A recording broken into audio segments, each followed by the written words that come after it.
Hello mga kaibigan, maligayang pagdating sa aking channel. Dito na may magandang video. Magazine World Virtual, isa sa mga paboritong mag-asawa, sina Tagbo Buyakusten at Engin Acurek, ay nanguna sa pagkakataong ito sa pagtagas ng mga dokumentong pinansyal.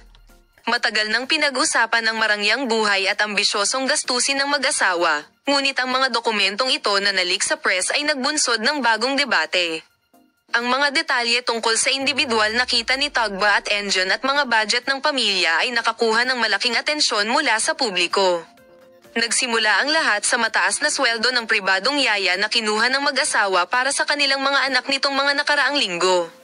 Habang ang mga pag-aangkin na ang sweldo na ibinayad sa isang yaya ay umabot sa 100,000 tera-liters bawat buwan sa agenda tulad ng isang bomba, nagsimulang lumitaw ang mga tanong tungkol sa kung paano pinondohan ang figure na ito. Habang hindi pa humuhupa ang epekto ng mga talakayan, nagdulot ng kaguluhan sa media ang mga dokumentong di umano'y nilusot ng isang mamamahayag sa press.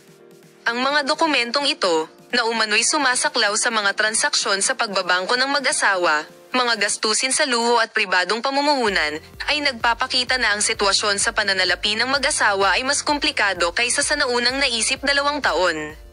Salamat sa panonood ng aking video, Palem. Makita ka sa mga bagong video.